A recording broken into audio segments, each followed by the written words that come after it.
that was a great catalyst for me to get into understanding the jazz elements. And of course, the maestro, which we have had the pleasure of working with, Matthias Streffel, the trumpet player from Germany, and he is one of those greatest influences for me, where he kind of understands Carnatic as well as I understand jazz. We really meet halfway, and he tries to kind of understand and teach the complexities involved in composing, complexities involved in improvising. One of the biggest challenges that I had, and I saw other people traveling with me, was that you should be able to play, for example, a melody without the help of the drone that we are used to. Yes, exactly. At the same time, you should be able to solo on some rhythmic cycle without being able to looking at the Tala. Exactly. Listening to a drummer, or listening to a bass player, or listening to two people like keeping the groove together. Sarigama Padani is my go-to. Okay. That doesn't change. And harmonies are, for example, on the flute at any given point of time, I cannot play a harmony. I have to play a linear line, but the band can be playing a harmony. The band can be playing a lead, but I will have to play the harmony. So I write the harmony being one line of the harmony. Not necessarily. It can be however long you have to. Right? The head can be 4 bars long. My harmony will be 4 bars long. Okay, but I'm sure like there are many kinds of music that you're doing, because I know that you're playing the Carnatic music concert today, and tomorrow you're playing an instrumental ensemble, and then the next day you're playing a movie song ensemble, and the next day you're playing a Bhava Gite, which is kind of light music. I might be using the wrong term here, pardon my knowledge. And then the next day you might be playing with somebody from the West. So can you tell me how do you not about how do you do this, but what kind of genres you're at ease normally? And of course, playing with jazz musicians is a dream for me, because it's so much similar to Carnatic. The improvisational aspect in jazz is so much similar to Carnatic. I'm at ease, but you add a layer of complexity on it that puts you on edge, and it always makes you think and always makes you feel like a student. That is very important.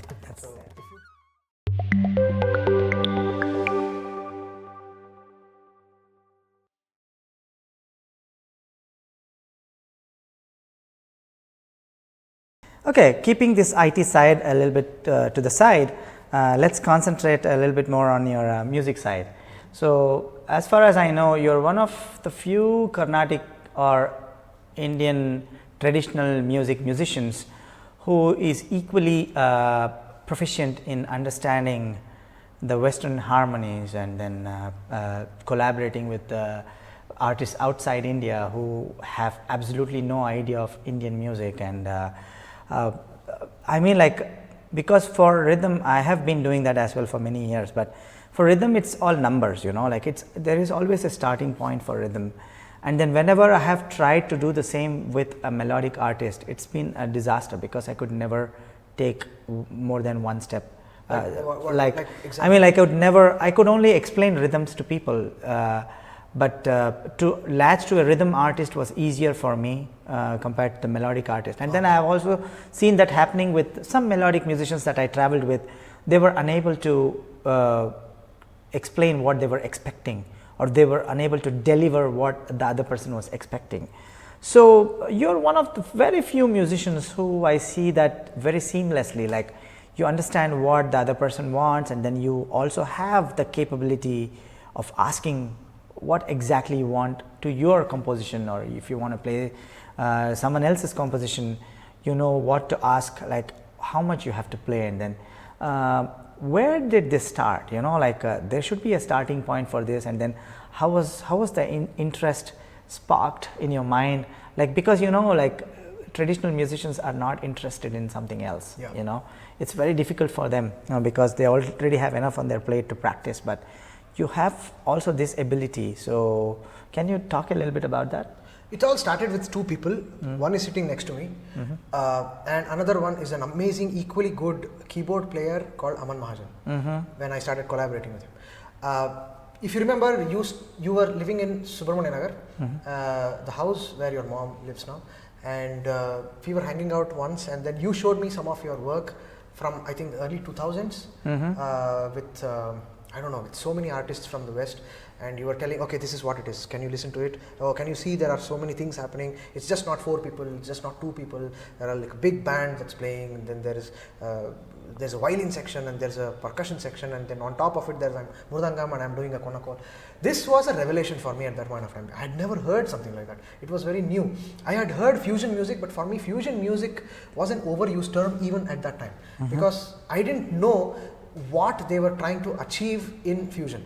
Okay. There was great fusion being made at that time, but I wanted to look at 2 things: the complexity of rhythm and gamakas of Carnatic music, and the complexity of harmonies in jazz. And I needed to find a meeting point for these things. Interaction and looking at your work for so many years helped me take some baby steps there. Aman Mahajan, he's such an unbelievable keyboard player, pianist, his work that I started playing, and then we had a band, and we still have a band, and then that was a great catalyst for me to get into understanding the jazz elements. And of course the maestro, which we have had the pleasure of working, Matthias Streffel, the trumpet player from Germany, and he is one of those greatest influences for me, where he kind of understands Carnatic as well as I understand jazz. We really meet halfway, and he tries to kind of understand and teach the complexities involved in composing, complexities involved in improvising. At this point of time, what I see in many projects is there are too many open solos.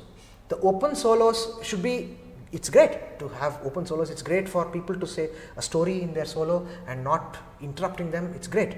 But after a while, where you meet is when you can actually improvise based on some rules which is not native to you as a Carnatic musician. Exactly. If you have rules that you have to follow in jazz, you jolly well work on it and try and speak their language. Right. So that's when it became very open for me, and then I started looking at music in a very totally different light. Well, I can see one of the biggest challenges that I had, and I saw other people traveling with me, was that you should be able to play, for example, a melody without the help of the drone that we are used to. Yes, exactly. At the same time, you should be able to solo on some rhythmic cycle without being able to looking at the Tala. Exactly. Listening to a drummer, or listening to a bass player, or listening to 2 people like keeping the groove together. Yes. These are the challenges that goes unnoticed for people who are just observing from outside. Correct. Only when you get inside, you know how difficult it is, because that's our job, to make it look very easy to people who are listening to us. And then even for musicians, they think that it's very easy, but when you get inside, locking, staying in the pocket, or locking with melody, because this is one thing, like the timing of your own is another story, but timing of 2 people, 3 people together is one of the biggest challenges, especially for traditional Indian musicians. Very true. Because we are so used to latch on to something all the time. Yeah. And then here you're totally naked without anything. Like, you should start from, like, for example, there are moments where you had to start the concert without any reference of a shruti, but you have to be right on the pitch. Exactly. Yes. You had to start right exactly at the tempo, without any click count off or anything. You have to start. So these are the moments which were really fragile for me. There were so many songs that I had to start without thinking. So then how you write also, right? The writing skill. How you write? I mean, you should tell about how you write. I mean, because it is. I've seen you write, and it is so productive. And then I've never seen you write. Go to the many songs. There are productions that you play with which runs into hundreds of pages, but I have seen you write songs not more than half an A4 size. And it's a long song, like a 20-minute song. Well, that's thanks to our music, Carnatic music, which gives us a logical way of thinking the music. The logical way being the cyclic way, because most of the time I see other musicians, meeting them, they are very linear in their thinking. You pass this stage, if you come back to the same stage, but they would not recognize that stage which had already been there. But they write again. They had to write again. They have to. But for us, we listen to it once. When it comes back, If it was like, let us say 3 cycles long, we remember those 3 cycles. So that 3 cycles is away, gone, you know. You write that like star or something, you put a star here, you know that the star is that one, you know. So, and then of course, I had to develop my own way of writing, because Carnatic rhythms writing is pretty easy compared to what I write with other music, you know, which is a lot of different meters, because we are not used to write different meters at the same time in our music. So this is something that I developed, and I always had this funny experience with a colleague of mine who would come from India, and then I had to make them write the script, and then they would easily play, write everything and play. And then after 3 months, you meet them again, you put the script in front of them, because they are oral, because what they are seeing and what they are listening is not coherent. So they see something and they remember, but the actual the right way of writing a script is like, you write a script today, you play the music, you take the script 10 years later, you play the music, you should be able to play the same way. Correct. This is something very challenging for Carnatic musicians. And I don't know anything about Hindustani musicians, but at least for us. So of course you have also developed your own way of writing, right? How does it look like? Like, I mean, like, do you write in swaras, or do you write in, how do you write harmony? This is something I'm very curious about. No, I always use letters.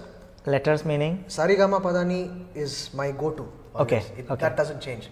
And harmonies are, for example, on the flute at any given point of time, I cannot play a harmony.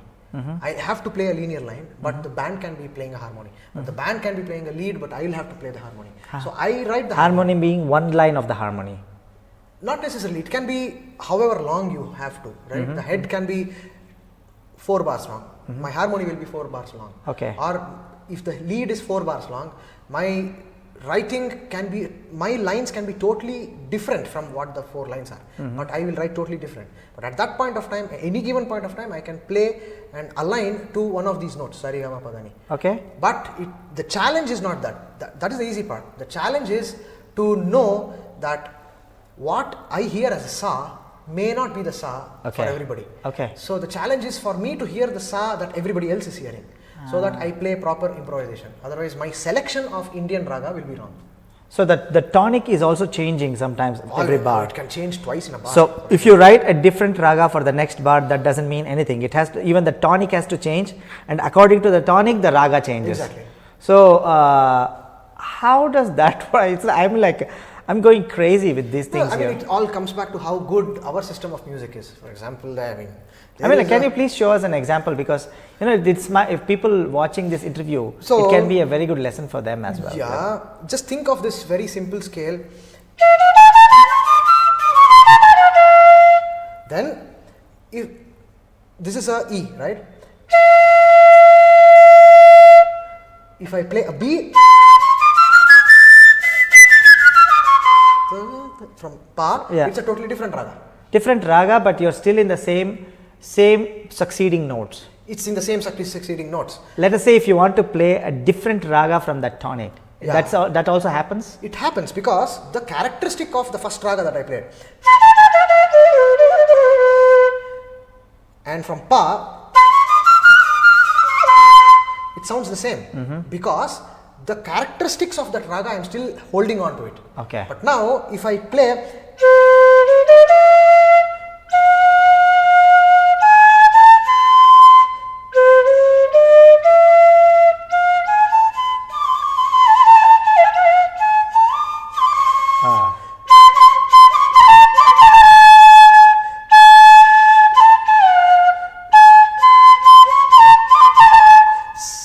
Sari ni sa ni da, but I have to think Sari ni sa ni da, but on the flute I am playing pa da ma pa ma ga. I am thinking, but it really the shift happens here, but the flute or the notes that I am playing is exactly the same, but how you present it in relation to what that raga demands will what make the band sound good.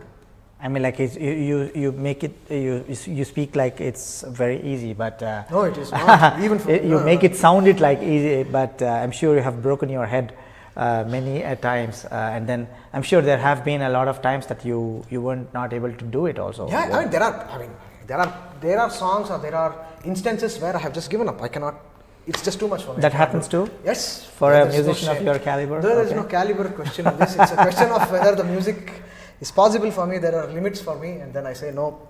Let me just play Carnatic, easy, at least for the next solo, and then be done with it. I mean, sometimes I give up. Yeah. Okay, so great. You're speaking about this. You're speaking about Carnatic music, but I'm sure like there are many kinds of music that you're doing. Because I know that you're playing a Carnatic music concert today, and tomorrow you're playing an instrumental ensemble, and then the next day you're playing a movie song ensemble, and the next day you're playing a Bhava Gite, which is kind of light music. I might be using the wrong term here. Pardon my knowledge. And then the next day you might be playing with somebody from the West. So can you tell me how do you not about how do you do this, but what kind of genres you're at ease normally? I am at most ease with Carnatic, okay, because that's what I grew up with and that's what I learned. The next easiest thing for me, and which I really enjoy playing, is movie music. Okay. I don't record. I don't play for movie. Record for movies. I'm not a session flutist. I don't do that. But what I enjoy is because some melody lines always keep coming to me, okay, and then I cannot stop thinking about it. Then I start playing it. The best way to really express it and put it out there with all my energy is in a concert. Mm-hmm. So when I have an opportunity to play film material, I grab it with both my hands. And of course, playing with jazz musicians is a dream for me, because it's so much similar to Carnatic. The improvisational aspect in jazz is so much similar to Carnatic. I'm at ease, but you add a layer of complexity on it that puts you on edge, and it always makes you think and always makes you feel like a student. That is very important. If you don't feel like a student, and then if you go to a concert and collaboration, you just start collaborating, thinking that I can do a really great job, then you are mistaken. You know it better than me. I mean, like feeling like a student is something that you're allowing yourself to feel like that. Yes. It's not something that everyone does, you know. So it's very important that you stay grounded and be a student all the time.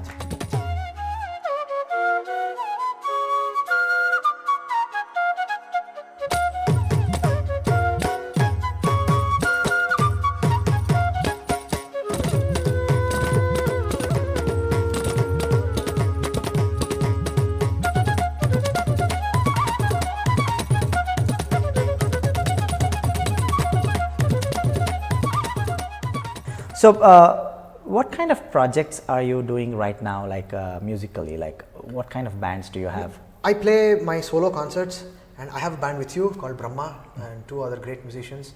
I play Indo jazz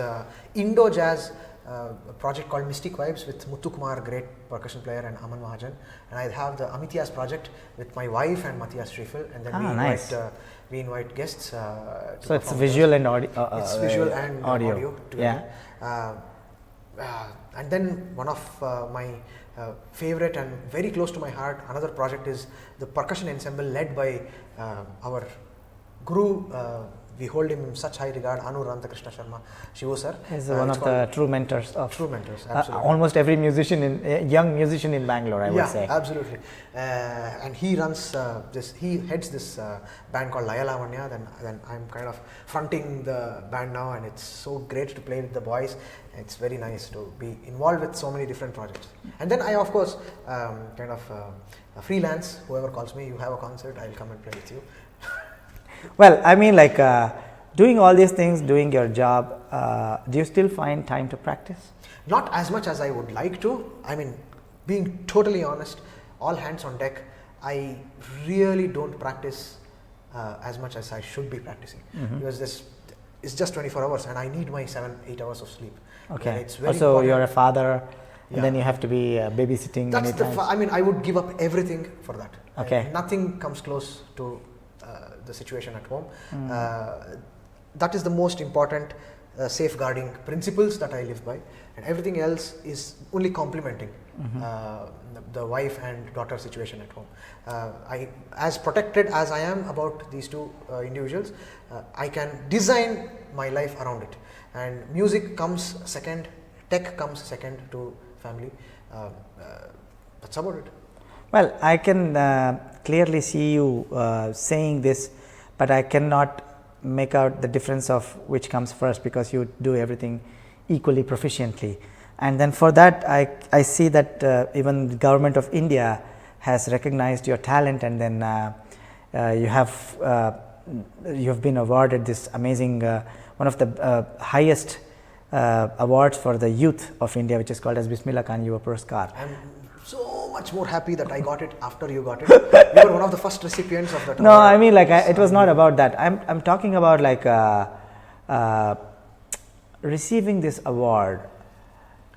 Do you think it's because of what you have done in your life? It's because of that you got, or what is it that runs in you when you have to receive some award?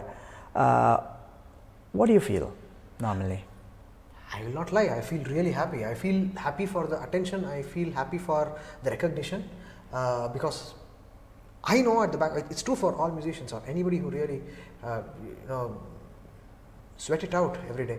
It's not easy to do what we do as musicians, and to be seen amongst so much talent. You know what's the kind of talent we have in Bangalore today, in Karnataka, India. It's unbelievable musicians and youngsters playing so great and singing so great, and in middle of all this, to be recognized, to be selected worthy of such an important award, it makes you feel really happy. But it also adds that extra confidence and also extra responsibility on you to keep raising the bar every day. You cannot slack. If you slack, then every concert, every musician, you say this, you see this a lot, and it's very inspiring for me, because you say every musician is only as good as his last concert. That's it. So we were talking about the awards that you've won, and then so it means that it adds more responsibility in your life. Sure. And of course, that means that you being a teacher as well, you also find time to teach?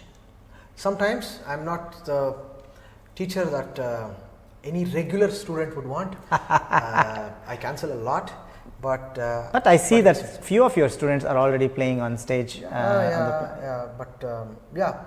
I have a long way to go as a teacher, but I try to share what I don't call myself a teacher, but I just share what I know, and if someone gets value out of it, great. That's very humble and modest of you to say something like that, but I know what you do. So just to wrap up the whole thing, I have 3 questions for you, all for the students. Let us say if somebody is just wants to do just music. I shouldn't be calling just music, because when people ask me that question like, what do you do? I say I am a Mridangam artist, and then they say, what else? Do you also have like a proper job? I said, I wish I had a little bit of more time in the day to do something else. So this is the answer that I found to give anyone else in my life, because they will never ever ask me that question. So if somebody is passionate about being a musician as a profession, do you think there is good future for such individuals? Absolutely. This is the best time. It's one of the greatest questions. It's the best time for artistic pursuits, because we are in the age of Gen AI. We are in the age of artificial intelligence and whatnot, and we are going to lose jobs. What people work 40 hours a day, 40 hours a week, will be done in like 3 minutes, right? Very soon, and then we see it happening now. And then we are not going to have the kind of jobs we have 20 years from now. But what will happen and what will continue is the human side of your existence. What computers cannot do, for example, art. However advanced art can be, however advanced recording material or sound cards can be, however advanced, it can never replace an artist. An artist is always an artist, and the more you have the flexibility and the creativity to create something on your own, you will always be valued. You don't have to be like a BC Manjunath. Everybody cannot be like you. I mean, it's not easy to be like you. But even if people are passionate about, and if they have sense of direction where you want to go, what kind of people you have to cater to, it may not be as wide as what you do, but even if they concentrate on something, okay, this is what I want to do, but I want to do it artistically, I want to do this musically, and if you are driven enough and you are not afraid to fail, and if you are not afraid to put in those extra hours, I think please do it. There is nothing stopping you. Okay, so this is for people who want to take music as profession. What about somebody like you who is equally passionate about the IT or whatever job they want to do, like be it a teacher in a school or be it a doctor, or there are millions of professions apart from being a musician, and they are equally proficient in both. So I'm sure like the times that you started out being both, it was a little bit easier compared to what's coming in the future. I agree. So what is your advice for such people? The greatest critic for you is yourself. You know, for example, you play a concert, you know how good you were. Nobody else has to tell you. No critic has to tell you Manju was great. But if you know you were great, you know you played really well today. So when you're doing two jobs, at any point of your time you feel you're slacking in one way, and then you are kind of losing interest in one aspect of your profession, that's the time to quit. That's the time to quit what? The one that is slacking. This one lacking. Yeah, because sooner or later the other one will start slacking, because you'll have to, it's just like you work out in the gym and then you have this very interesting exercise for your forearms. Yeah. You have two dumbbells and you keep doing this until failure. Yeah. Okay, and then one fails, this you probably might still have power here, but it will also fail because this failed. So this is a good analogy someone told me. If you think you are equally passionate and you are upholding the quality of both things that you do it. If you are not, if you think your boss needn't tell you, your critic or your co-artist need not tell you, you are doing not so good, you will know you are not doing so good. That's the time you quit and do one thing better and get better at it. Awesome, awesome. It's an amazing answer. And then the last but not the least, you already brought it up in this previous question about the gym and all. So how important it is that everyone, of course it's a stupid question to ask, but nobody takes care of their health, you know. So to stay healthy, not only physically, but mentally, emotionally, all the aspects of being healthy, you know, of course, which is the most important factor of being balanced in all the professions. So what are the things that you advise that people should do to keep a balance of all this health? When we were in school, we used to learn this health is wealth. What is this? Health is wealth, yeah. Health is wealth. We never understood the true gravity of that statement until something hits you, and then it's time for you to really take care of yourself. I advise everybody to be really careful about where they are going health wise, both mentally and physically, and make sure your home situation is in, I mean, I'm never saying you will ever have a perfect family with nothing, no upside. Everybody will have things stuff going at home. You have, the balance comes when you acknowledge that there will be imbalance. If you are always in a cushion and if you are in a cocoon saying that everything is fine, then you are trying to justify the imbalance, then that's a problem. So try to address the issues, and then physical health, please run, please lift as long as possible. After, especially professionals, artists, everybody after 40, every year you're going to lose like 3% of your muscles, right? And then the more you work out, the more you lift, the better it is for you. Otherwise, we will really lose muscles very soon. And as artists, we do so much, we travel so much. And I know how you take care of your health. It's commendable. It's amazing how careful are you with what you eat, what goes into your body, and how active you are when you are not playing. So I think it's an emulatable model. I think everybody should be very careful about their health, and it will take them a long way. Great. Everything else.